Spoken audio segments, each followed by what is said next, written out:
Have you ever stopped to think about exactly how many bones it takes to throw a perfect pitch? Or maybe just lift a heavy box? Or, type out a comment on this explainer?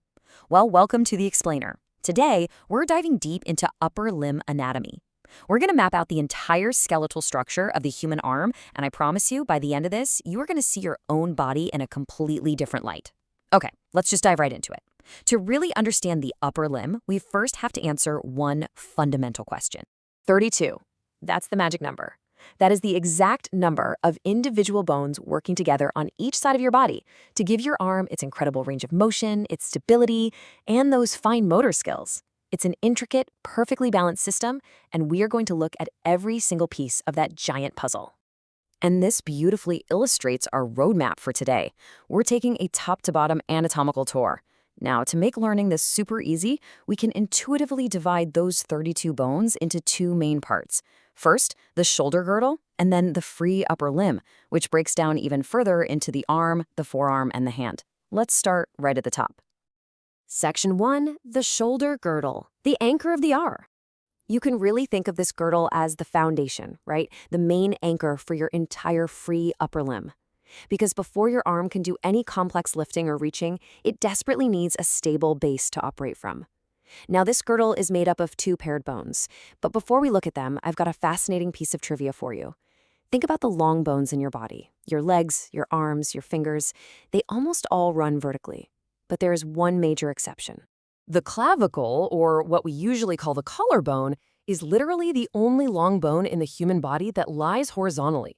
It's this slender, kind of S-shaped bone. But hey, don't let its delicate look fool you. It acts as a vital strut that keeps your shoulder blade firmly in place so your upper limb can hang freely. Fascinatingly, the clavicle is the only bone that physically connects your entire upper limb to the rest of your skeleton. Plus, it acts as a protective shield for the vital neurovascular structures. The nerves and blood vessels that run right underneath it to supply your arm.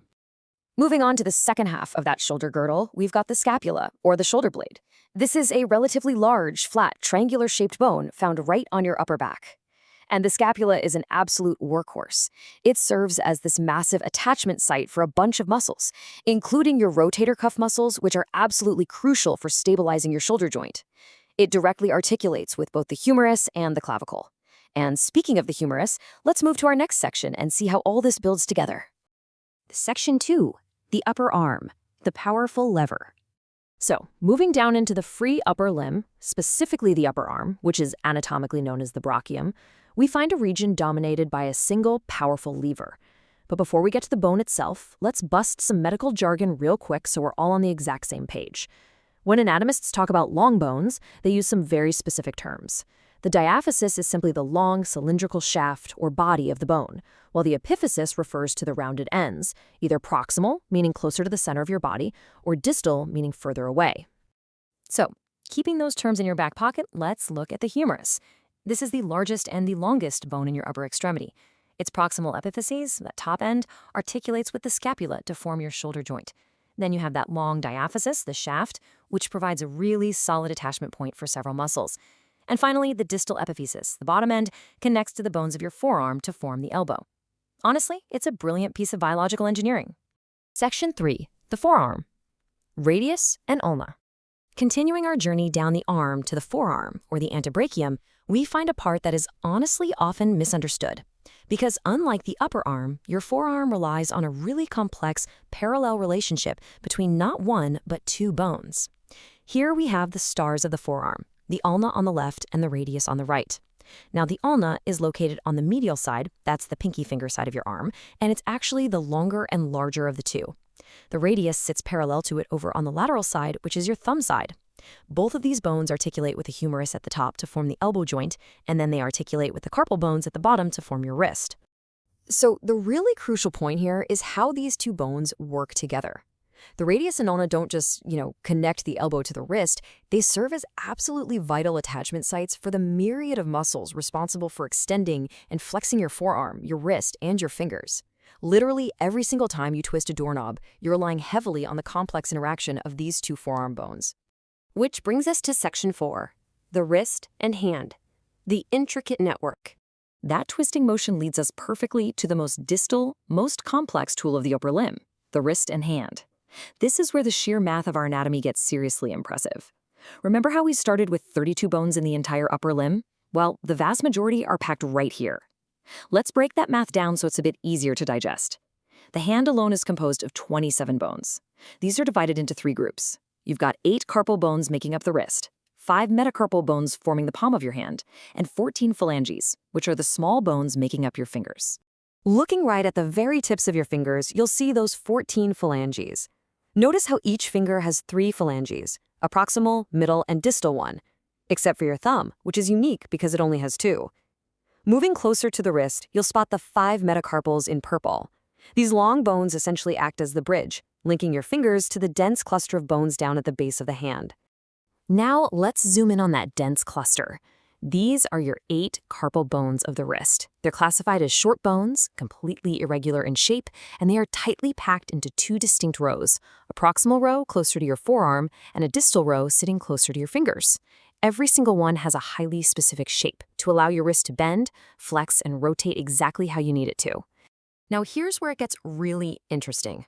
With 8 tiny bones packed into such a tight space, the wrist is an anatomical marvel, for sure, but it is also quite vulnerable. Let's look a bit closer at one specific bone in this intricate network. This little guy is the lunate bone, found right in the middle of the proximal row. It's crescent-shaped and acts as a major key link between your hand and the radius bone of your forearm. From a clinical perspective, this bone is critical. Because of its specific position, a high-energy trauma to the wrist can actually cause the lunate to dislocate. And because it sits in very close proximity to the median nerve, a dislocated lunate can end up compressing that nerve, resulting in a really painful entrapment neuropathy. It's a perfect example of how structural anatomy directly impacts nerve function. Moving just slightly away from the lunate, we find the absolute physical centerpiece of the wrist. Out of all those 8 carpal bones, one really stands out as the largest. Meet the capitate bone. It literally sits right in the central core of the wrist's distal row. It gets its name from its distinctly rounded, ovoid-shaped head. And what's just beautiful about the capitate is how perfectly that rounded head fits into the hollow concavity created by the lunate and the boat-shaped scaphoid bones right below it. It is a perfect ball and socket-like integration sitting right there in the middle of your wrist. To wrap things up, let's hit our summary. The upper limb system. So let's bring it all together. We have journeyed from the top of the shoulder all the way down to the tiny tips of the fingers. So what are the key takeaways from our upper limb anatomy explainer today? Well, first, the shoulder girdle acts as the crucial anchor, specifically utilizing the clavicle as a really unique horizontal strut. Second, the arm and forearm utilize long, powerful levers, the humerus, the radius, and the ulna to project our reach. And finally, the hand features a wildly intricate 27-bone network perfectly designed for fine motor dexterity. When you look at the complete skeleton of the upper limb again, I hope it's no longer just a collection of bones to you. It's 32 individual, highly specialized structures that beautifully connect at the joints to provide the human body with an unmatched combination of mobility, stability, and dexterity. It's a masterpiece of biomechanics, truly. Before we go, I want to leave you with a quick question to really test your clinical intuition. Out of all the bones we just covered, from the collarbone all the way down to those tiny phalanges in your fingertips, which of these 32 bones do you think is broken most often in humans? Drop your best guess down in the comments below. And if you enjoyed this explainer and you want more clear, simple medical explanations, make sure to hit that subscribe button. Thanks so much for learning with me today, and I'll catch you in the next one.